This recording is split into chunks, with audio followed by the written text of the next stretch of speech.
네. 자, 그럼 이제 두 번째 이야기 시작하도록 하겠습니다. 자, 이 두 번째 이야기는 조선왕조 기록을 이야기하며 이야기 시작하도록 하겠습니다. 자, 이 씨의 이름은 구지인데 양녕대군의 첩의 딸이다.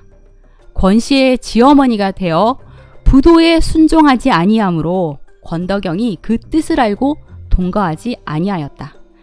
이웃집에 유생이 있어 여럿이 모여서 글을 읽는데 구지가 자주 내왕하며 유인하니 여러 유생이 대가의 시비라고 생각하고 이따금 돌을 던져 희롱하기도 하였다가 조금 후에 여러 유생이 구지의 신분을 알고는 피하고 다시 오지 아니하였는데 이제 과연 음란함 때문에 패망하였다 하였다. 실록의 이 글이 한자어랑 고어가 많아서 조금 어렵지요. 그러니까 양녕대군과 그 첩 사이에서 난 딸 이름이 이구지인데 이구지가 전라도 광주에 사는 별자 권덕영과 혼인을 한 겁니다.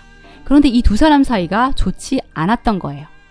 첩의 딸이긴 하지만 아버지가 양녕대군, 그러니까 자신의 신분이 아주 특별하다고 생각한 이 이구지는 시골 관아 별자에 불과한 이 권덕영을 무시하고 남편으로 존중하거나 따르지 않았다는 거죠.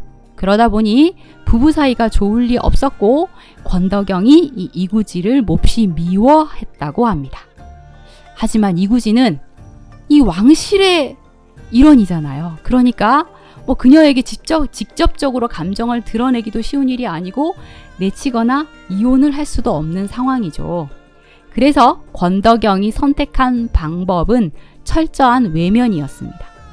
잠자리도 하지 않고 평소에도 아내와 대면하는 걸 피하고 아예 상종을 안 했던 거예요. 남편이 자기를 모른 척하고 방치하면 어떤 기분일까요?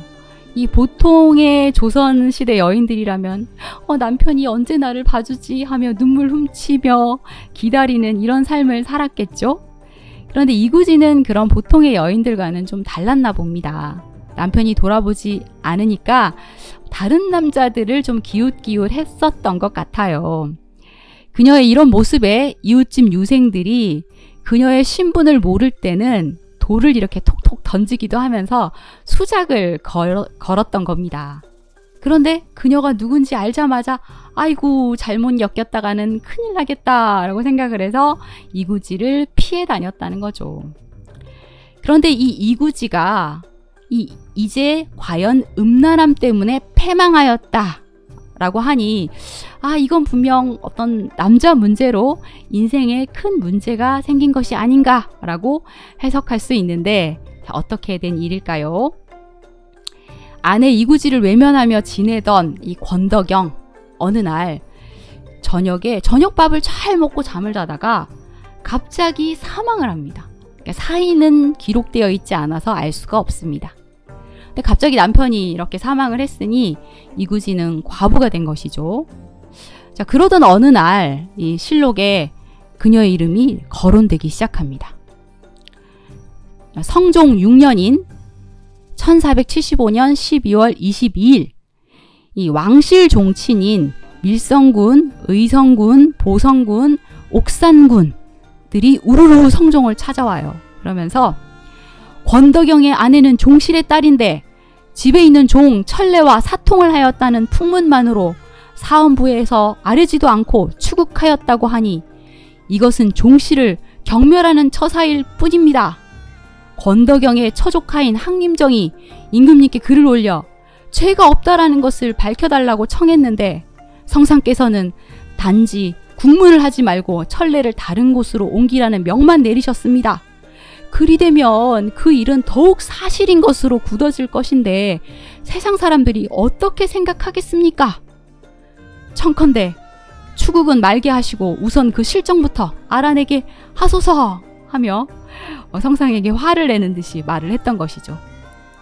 그러니까 이구지가 집에서 부리는 종 천례와 사통을 했다는 소문이 났는데 이구지가 종실의 여인임에도 함부로 국문을 한 것은 잘못이라며 그것을 알고 성종이 국문을 하지 말고 천례를 다른 곳으로 보내라 라고 했으니 이건 소문만 키우는 결과가 아니겠냐. 일단 진상조사를 해야 하지 않겠습니까? 라는 말을 한 겁니다. 자, 이구지의 이 이상한 소문을 먼저 인지한 것은 종부시 첨정 허계입니다. 종부시가 어떤 기관인지 아시죠? 그러니까 이 조선시대 왕실이나 뭐 종실의 잘못을 규탄하는 그런 임무를 맡는 그런 기관이라고 생각하시면 되겠습니다.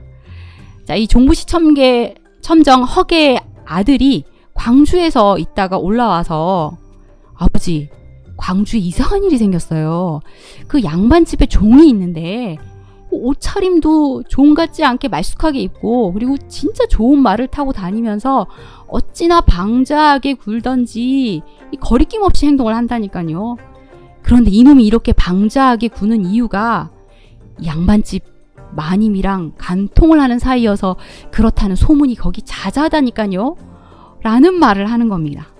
뭐? 양반 부녀자와 종이 간통을 했다고? 아, 당신은 그 양반집 부녀자가 이구지인지 누구인지 허계는 몰랐던 거예요. 그래서 장령 그 이숙문에게 이 일을 이야기를 했고 또 이숙문은 전라도 관찰사였던 예승석에게 공문서를 보내서 이런 일이 있다는데 이들을 추국해라 라는 명을 내립니다. 그래서 관찰사 예승석이 또 광주 목사 문수덕을 시켜서 야, 이런 일이 있다는데 빨리 조사해봐 라고 얘기를 해서 또 문수덕이 이구지를 비롯해 그 집 종들을 다 잡아와서 신문을 하게 됩니다. 자, 그러다 그 이구지의 집 여종 8월이라는 여종이 있었는데 여종을 신문을 했던 겁니다. 야, 8월아, 천례에게 그 자식이 있다는데 맞냐? 네, 딸이 하나 있습니다. 그래? 그러면 그 어미는 누구냐? 천례가 그 양민 여자 말비라는 여자한테 장가를 들었는데 자식이 생긴 후 얼마 되지 않아서 이 말비가 도망을 쳤어요. 그래서 우리 여주인이 그걸 불쌍하게 여겨서 다른 여종에게 젖을 먹여 키우게 했습니다. 아, 그래? 그럼 천례는 평소에 어디서 먹고 자냐? 아, 여주인은 내실에서 자고 천례는 그 마루에서 먹고 자고 하는데요. 사실 대접이 다른 종과는 좀 달랐습니다. 반찬 그릇까지 다른 걸 썼다니까요. 아, 천례가 남다른 대접을 받는다. 자, 이걸 이상하게 생각한 문수덕이 그 아이를 낳았다는 말비를 찾아가서 정말 천례의 딸을 낳았는지 물어봅니다. 그런데 하참, 천례는 나를 보살피지도 않고 늘 다른 데서만 잤다니까요. 그리고 겨우 2달도 안 돼서 내가 이렇게 쫓겨났는데 어느 겨를에 자식을 낳는단 말입니까? 하면서 억울해하는 겁니다. 예승석이 이 보고를 듣고 이 천례의 본주인이 누구냐라고 물어보니 이 광주 목사 문수덕이 네, 권덕영의 아내입니다 라는 대답을 한 거죠. 아니, 권덕영의 아내라면 그 양녕대군의 첩의 딸이라는 이구지 아닌가? 그럼 종실려? 야, 이건 우리 선에서 해결될 일이 아니다 라는 생각을 했던 이 예승석이 종부시에 다시 이 사실을 알렸고 이 일은 사헌부로 넘어가서 이구지를 추국하게 되었던 겁니다.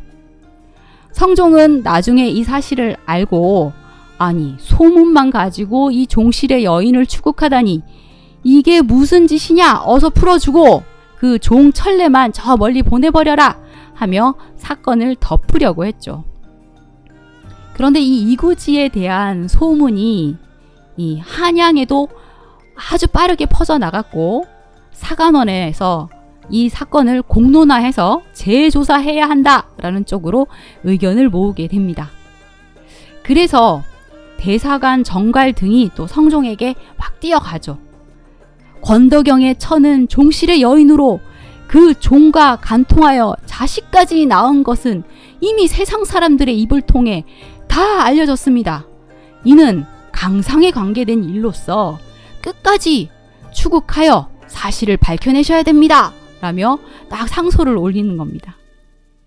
하지만 이 성종 입장에서 보면 이건 종실 여인의 일이다 보니 왕실에 흠집이 날 것 같아서 이걸 밝혀내기가 몹시 꺼려졌던 겁니다. 그래서 사건의 방향을 좀 다른 쪽으로 틀어보려고 합니다. 권덕영의 아내는 종실의 여인인데 아니 나한테 말도 없이 추국을 한 건 그대들 잘못이 아니냐?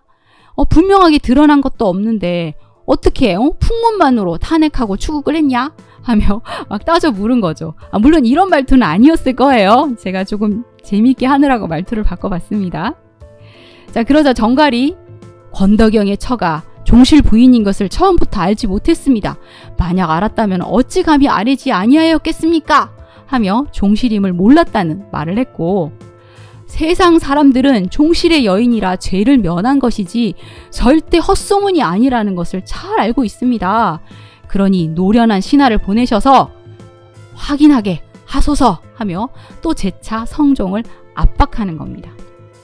그러자 성종이 그러면 내가 원래 그 천례 말이야 걔 다른 곳으로 멀리 보내려고 했거든. 그런데 종친들이 와서 천례를 다른 데로 옮기면 사람들이 더 의심할 거라며 그러지 말라고 했어. 이거 어떻게 해야 될까 하며 이 천례의 처리 문제를 논의를 하죠. 신하들은 두 부류로 나누어서 답을 하는데요. 그 권덕영의 아내는 태종의 손녀이니 그렇게 외방에 있게 하지 마시고 서울로 불러들이십시오. 그러면 천례를 옮기지 않아도 되는 게 아닙니까? 라는 의견을 내기도 했고, 종과 주인 사이에 이런 오명을 얻어서 온 나라에 요란하게 퍼졌으니 만약 이것이 사실이 아니다 하더라도 천례는 문제가 있는 종인 게 분명합니다. 그러니 천례를 저 평안도와 함경도에 관노가 돼서 죽게 하소서라는 의견도 나옵니다. 그러자 성종은 알았어. 그 경들의 말이 다 맞는 것 같아. 그러니까 내가 대왕 대비님께 가서 여쭤보겠다 라며 한 발 물러나는 자세를 취합니다. 제가 이런 말투를 쓰는 거는 성종 당시 나이가 17살이에요. 그리고 여기서 말하는 대왕 대비는 그러니까 세조의 왕후였던 정의왕후, 그러니까 이때는 자성대비겠죠. 자성대비가 수렴청정을 하고 있을 때라서 이렇게 말씀을 드리는 겁니다. 그러니까 이 사건을 지금까지 처리하는 이 방식은 성종의 마음도 뜻도 있었겠지만 사실 그 뒤에 있는 정의왕후의 뜻이 아닐까라는 생각이 드네요. 자, 이후에 성종은 예문관 은교 이맹연을 불러서 그 천례 옥사에 관여를 했던 그 허계를 국문하라 라며 명을 내립니다. 그러니까 이 종실의 스캔들이 될 만한 일을 만들어낸 것에 대한 어떤 괘씸죄를 좀 묻자라는 의도로 이런 명을 내린 거겠죠. 그런데 대사관 정갈 등이 또 재빠르게 달려옵니다. 아니 허계를 국문하게 하시다니요. 이건 타닥치 않는 일이옵니다. 허계는 자신의 직분을 다한 것뿐인데 그를 옥에 가두시다니요. 앞으로 언로가 막힐까 두렵기만 합니다. 자, 이거는 이구지가 종과 사통을 했냐 안 했냐 뭐 이런 문제를 넘어서서 이제 대관들과 성종의 기싸움으로 점점 확장이 되어 간 겁니다. 이게 기싸움이 된 거죠. 성종이 질 수가 없잖아요. 그래서 이맹연은 자신이 좀 자기 편이 되어줄 거다라고 생각했던 인물이었던지 이맹연을 조용히 불러서 명을 내립니다. 그대는 내 곁에 오래 있었으니까 내 마음 잘 알 거야. 그치? 내가 어떤 마음인지 잘 알지? 그러니까 가서 천례를 살펴보되 여기서 당신이 해야 할 일은 그 어린아이를 낳았다는 그 어미를 지나쳐서는 안 된다. 내 말 잘 알았지? 이렇게 당부를 하는 겁니다. 자, 성종이 이렇게 말한 그 뜻은 뭘까요? 그러니까 사건 조사를 제대로 해야 한다며 대관들이 막 난리를 치니까 사건 조사를 하러 보내긴 보내는데 결론 알지? 내 입맛에 맞게 잘 조사를 해오란 말이야! 라고 보낸 거죠. 특히 그 천례의 전처 밀비를 다시 만나서 다시 잘 얘기를 해봐. 뭔가 다른 대답이 나올 거야! 라고 명을 내린 겁니다. 자, 이렇게 해서 이맹연이 사건 조사를 위해 떠난 후에도 성종과 대관들의 논쟁은 또 계속됩니다. 허계를 가두시다니요. 빨리 풀어주세요. 아니 그대로 두었다간 언로가 막힐까봐 염려가 됩니다. 아니, 사원부에서 종실의 딸을 마음대로 탄핵을 했기 때문에 내가 그 까닭을 물어보려고 그러는 거잖아. 말 못하게 하려고 그러는 게 아니라고. 천례의 죄를 아직 구별하지도 못하였는데 오히려 허계의 죄를 먼저 물으시다니요. 언관의 직책을 받아 죄인을 추국하는 것이 어찌 죄란 말입니까? 대간이라고 해서 마음대로 종실의 딸을 추국해도 되는 거란 말이야? 그게 옳은 일이냐? 이렇게 17살짜리 어린 왕과 나이 지긋한 대신들이 배틀을 벌이며 논쟁을 했던 것이죠.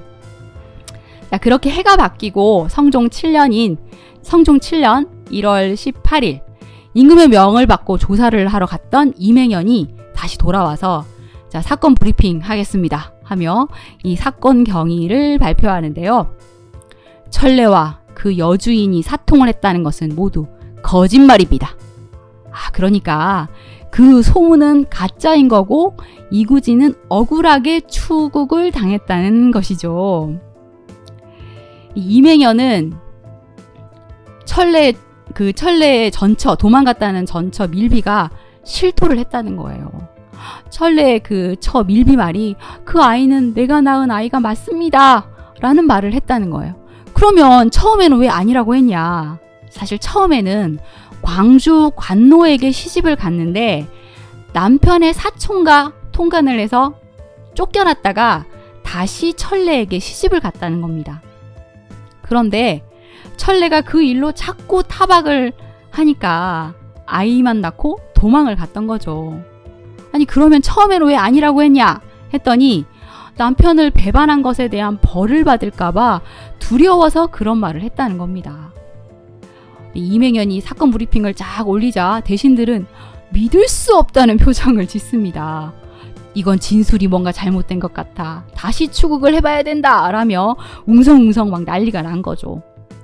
아니 처음이나 지금이나 이 밀비에게 물을 때 곤장한데 앉혔는데 이렇게 앞뒤말이 다른 걸 신들은 도저히 납득할 수가 없습니다. 이미 오랜 시간 동안 많은 사람 입에 오르내려서 모두가 의심을 하고 있으니 다시 그 사실을 밝혀내야 되지 않겠습니까? 하며 계속 그걸 받아들일 수 없다는 말을 하는 거죠. 그런데 성종은 여기서 이 사건은 이미 결론이 났으니 더 이상 거론하지 말라 하며 딱 잘라 말을 합니다. 결국 고개를 숙인 대신들이 그러면 천례를 그냥 놔둘 수 없으니까 귀양이라도 보내시는 게 어떨까요? 하며 궁색한 건의를 또 해보는데요. 성종은 천례를 멀리 보내면 이 사건이 사실인 것처럼 되는 게 아니냐? 절대 그럴 수 없다 하며 이 역시 받아들여지지 않습니다. 그러니까 이 사건은 몇 번의 언쟁이 있는 끝에 성종의 판정승으로 끝이 났고 이구지의 이름도 이렇게 잊혀지는 듯 했죠. 그리고 이 천례와 이구지의 이 스캔들로 시끌시끌했던 시간이 지나고 쭉 시간이 지나서 12년이 지납니다. 이 천례와 밀비의 자식이라고 결론이 났던 그 아이 이름이 준비인데요. 준비가 이제 나이가 차서 시집을 가게 된 겁니다. 그런데 여기서 문제가 생깁니다. 아니 12년 전에는 절대 아니라더니 이 이구지가 준비는 제가 낳은 자식이에요. 저 아시죠? 저 왕족인 거.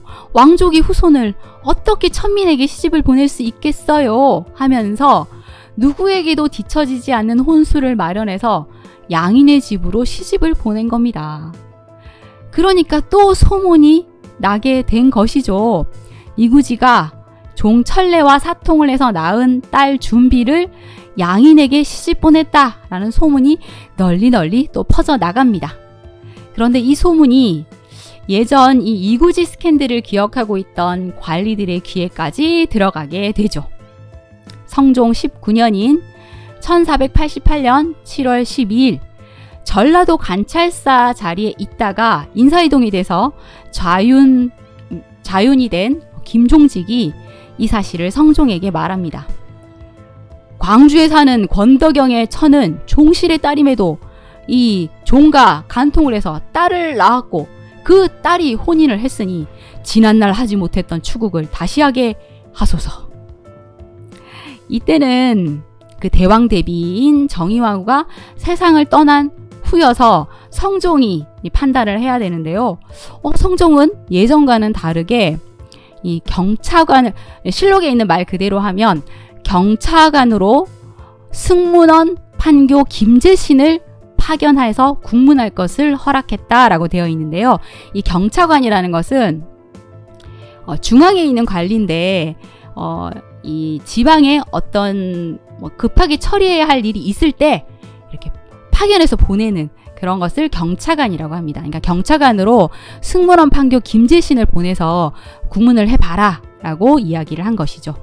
자, 김재신은 이렇게 성종의 명을 받아서 관련자 40여 명을 잡아들여서 고문도 하고 추국을 하게 됩니다. 당연히 이 사건의 핵심 인물인 종 철래가 잡혀와서 아주 고통스러운 고문을 당하게 되는데요. 근데 철래는 끝까지 그런 일 없습니다. 제가 어찌 감히 하며 버팁니다. 그리고 모진 고문을 견디다 못해서 결국 옥에서 사망을 하게 되죠. 자, 이렇게 진실을 밝힐 수 없나? 라고 했는데 이때 검음이라는 여인이 신문을 받게 됩니다. 이 검음은 이구지의 해산을 도왔던 여인이었던 거죠. 그 마님이 낳은 아이가 준비가 맞습니다. 아이를 낳을 때 제가 도와드렸습니다.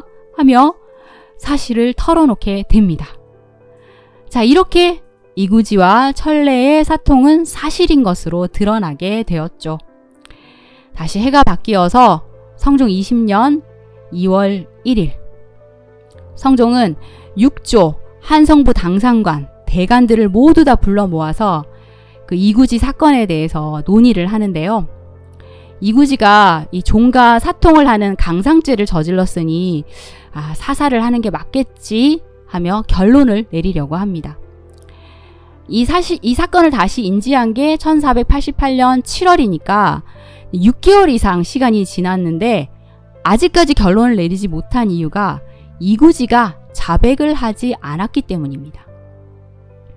증거도 증인도 넘쳐났지만 이구지가 사통을 한 것은 명백한데 이구지는 스스로는 절대 나는 그런 일을 하지 않았습니다 하고 승복을 하지 않았던 거죠. 자, 이에 대신들이 다시 국문할 필요도 없습니다. 어서 사약을 내리셔야 됩니다. 라는 쪽과 그래도 자백을 받아야 뒤탈이 없지 않을까요? 라는 쪽으로 의견이 나누어서 또 서로 다른 의견을 내었죠.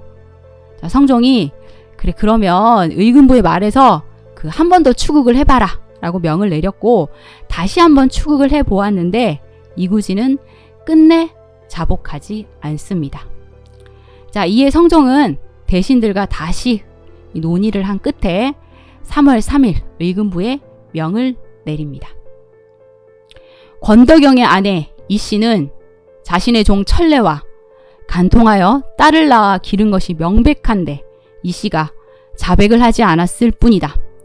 이 씨가 종친의 딸인데도 고신을 하여 끝까지 추액한 것은 미안하긴 하지만 자백을 하지 않았다고 해서 그 죄를 다스리지 않는다면 법에 어긋남으로 이 씨를 사사하라.